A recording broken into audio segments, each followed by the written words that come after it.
taken a look and just take a look at the lies that the lies and the obfuscation and the dirty tricks and everything that the CDC put them through for just trying to take a look. Wow. I don't know that I would necessarily inherently trust the CDC, although I wouldn't necessarily distrust them. But that's a good point.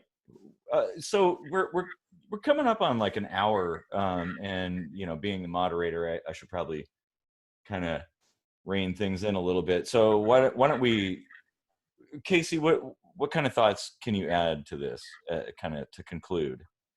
Well, I see what it boils down to a lot is mistrust in organizations. Basically, you kind of have this feeling that because they might get caught in a lie here and there, that everything else can't be trusted.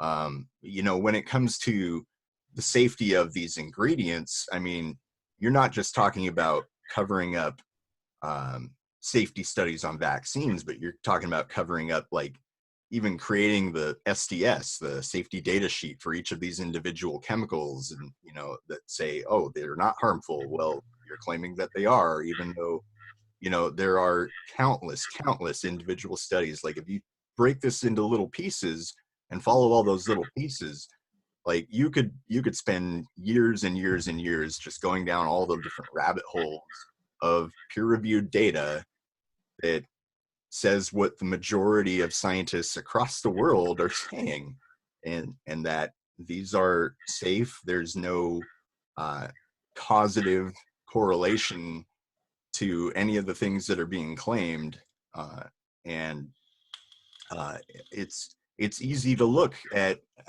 graphs and statistics and manipulate them to say what you want.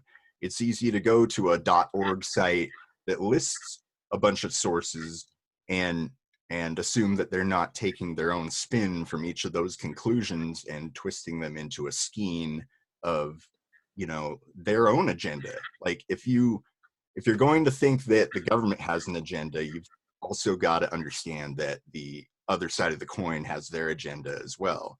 And both of them are going to try to do whatever it takes to convince you of what they're arguing.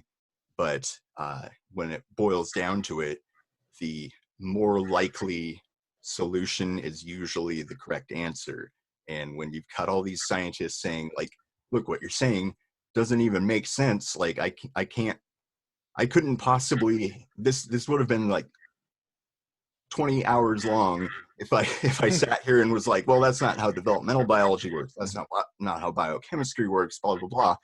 It was just, there's a lot of understanding that you have to have to know what goes on in the pharmacokinetics of drugs and pharmacodynamics of drugs, and how the body just works. It's a vast amount of knowledge that you need to have, and that's why we need to place trust in people that have gone through the hoops to learn all that stuff.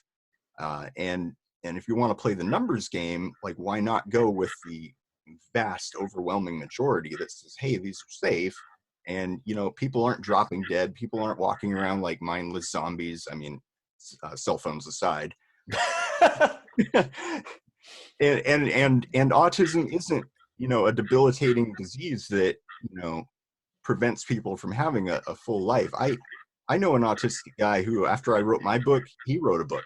He was inspired to write a book. Like, I mean, not many people who don't have autism write books. So I mean, it's like, you can still have a very full life, and it certainly beats death. It certainly beats having your brain swell up, even though that is admittedly a very small chance when you do get measles. It is still an actual thing that we can point to and say, yes, this does happen, because it happened quite often before we had vaccines. That's pretty interesting. This has been a fantastic conversation. I'm sure we're going to have a lot more moving forward. There's going to be a lot of comments and stuff, and I definitely encourage that, and keep the conversation civil, please. Mm-hmm. But so final words. And I cannot pronounce your name, so I'm going to call you E. If that's all right. Give us a few final thoughts. What do you think? Sure. So, and I'm going to half respond to a couple of things that Casey just said, and then I'll kind of wrap it up. To respond to the points that Casey just made. Number one, with respect to the having to understand the biology of this and the biology of that, and this, level. No, you don't have to do any of that. All you have to understand is vaccinated populations unvaccinated populations don't have anything resembling full spectrum autism. They have a fraction of the neurological issues of vaccinated populations. You have to understand that the CDC has been caught lying. You have to understand that the CDC and the executives at the CDC have a financial interest and have been caught in a kind of, they call it the revolving door, where they're making millions and millions of dollars after leaving the CDC to go to work for Merck or Eli Lilly or, whatever, it is. That's, anybody, it's not that you have to be a doctor to understand it. With respect to that, there's thousands and thousands of doctors and scientists and everything like that. That's all BS too, because they're not doing the studies. They're all relying on the CDC.